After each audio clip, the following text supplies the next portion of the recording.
producer, Max Norman, really was up for the challenge of doing things really different on this record. And part of that meant getting away from the obvious of recording in Los Angeles or New York.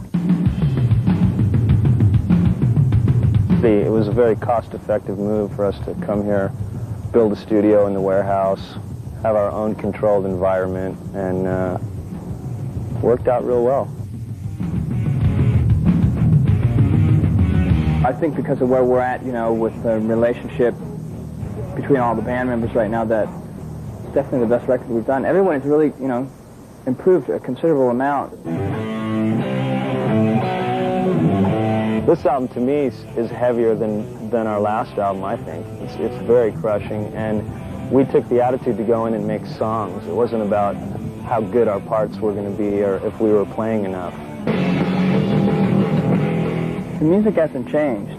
The lyrical content has. The music's got the same kind of aggression that it had before. It's just we're playing different notes.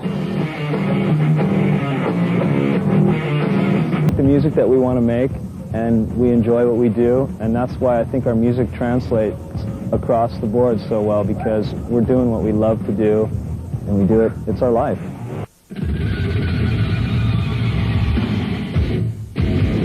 The whole idea of the album cover with the old woman pulling the babies out of the basket and hanging them on the line comes from a line in the chorus of the song Euthanasia, which says, "We've been hung out to dry," talking about the youth of the world that has basically been given a very bunk deck of cards to deal with from the generations before them.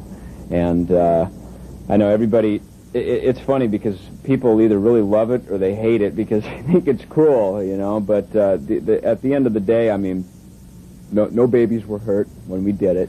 It's all computer-generated graphics, and except, I mean, the babies are real. They're real pictures of babies laying on a floor, and then it's just taken and put into a computer and that, so... In Europe, with the Train of Consequences video, right in one of the opening scenes of the video, the main character is in a train car, and he's sleeping, and he wakes up and he looks through the blinds and he sees what the album cover depicts. It's the lady pulling babies out of the basket and hanging them on a clothesline. And it's basically looking at the album cover in real-time motion as it's moving. You know, rock and roll has always been about the things that are to be censored, and anytime you say, hey, don't do this, rock and roll kids just can't wait to go do it. Hey,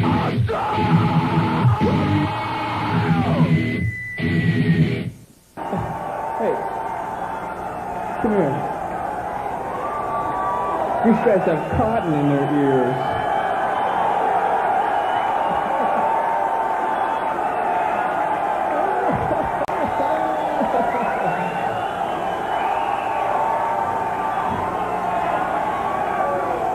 Okay. In February of 1993, I decided that I would try and kill myself with Valiums, and I came real close to doing it. And I'm sure there's a lot of guys and a lot of other bands that kind of wish that that would have happened, because then we would be done and they could ascend to our place in notoriety and hierarchy, but unfortunately that didn't happen for them. This is a song about that time period in my life where things were really f***ed up. This is a song that anybody who speaks French, you might know what I'm saying. For those of you that don't, join the club. This is a song called Tout le monde. Say what direction music is going. I mean, alternative music has really just flooded the airwaves so much that now it's like heavy metal is the alternative to alternative. And I mean, even just the heavy metal scene 2 years ago when we put out our last record, Countdown to Extinction, heavy metal was very popular. It seemed to be, even people that never had the time of day for heavy metal, all of a sudden were like, oh yeah, Megadeth, yeah, they're cool now, you know? And meanwhile, all of our hardcore fans that had been there from the beginning were looking at these people like, hey, where'd you come from, you know?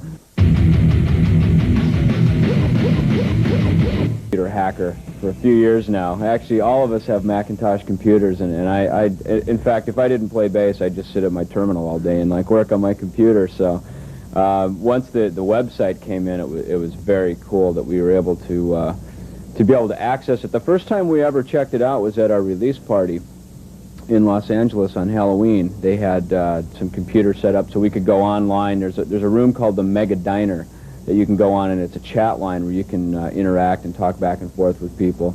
And so that was the first time we did that, and there's a lot of stuff on it. There's screensavers, there's little interview bits, I mean actual video interview bits with, and also little sound bites of music that you can download onto your computer. So when you start your computer up, you know how the Macintosh goes, dong, you can have Megadeth music playing in there, things you can set it up like that. There's a lot of stuff on there. It's an international system with the internet. Anybody can log on from around the world. In fact, right before I came up here to do this interview, I was sitting there on the chat line in the diner, and there was somebody from Wales, there's another person from London on there, and I've talked to people from Norway on there, and people are especially the people from North America are real inquisitive about what's it like down in South America, you know, and it's cool to log on and go, yeah, we're in Argentina today, and they're like, no way, what's happening, how was the show? And so it's really cool. It's actually like on a daily basis we can keep in touch with our fans. It smokes any fan club, that's for sure.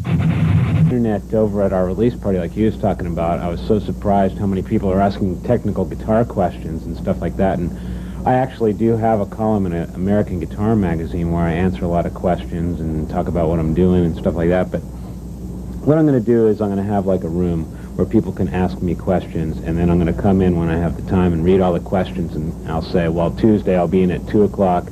I'm going to answer these guys' questions, and then if you have questions, I can actually talk to you in person at that time.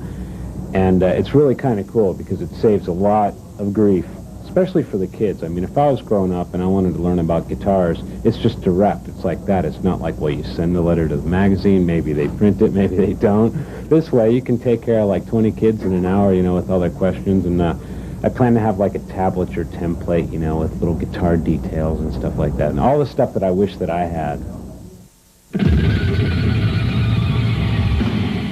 You know the extent of what the Megadeth mania was like down here. We had to come and see it, and after we saw it, we said, you know, we're going to plan a real tour and get down here and play everywhere.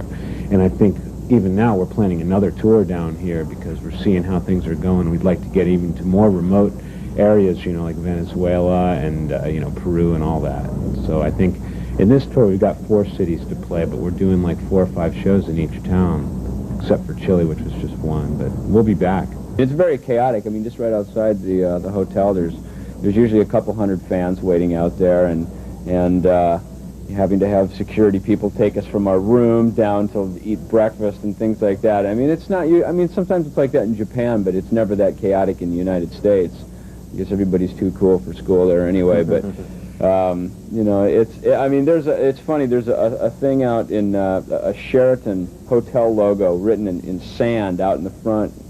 Out in front of the hotel, and yesterday morning I woke up and opened my curtains. I look out and they carved Megadeth in the sand. I guess they've been watching a little bit too much Beavis and Butthead.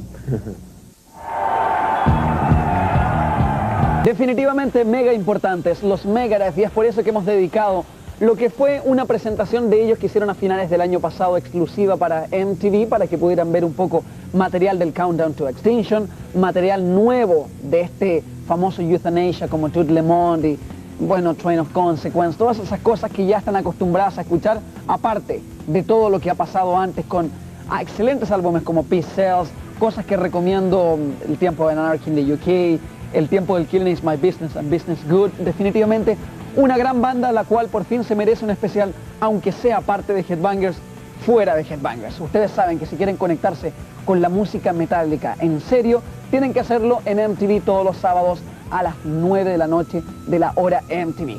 Esto de especial dentro de Headbangers de Megadeth ha terminado, así que espero que lo hayan disfrutado.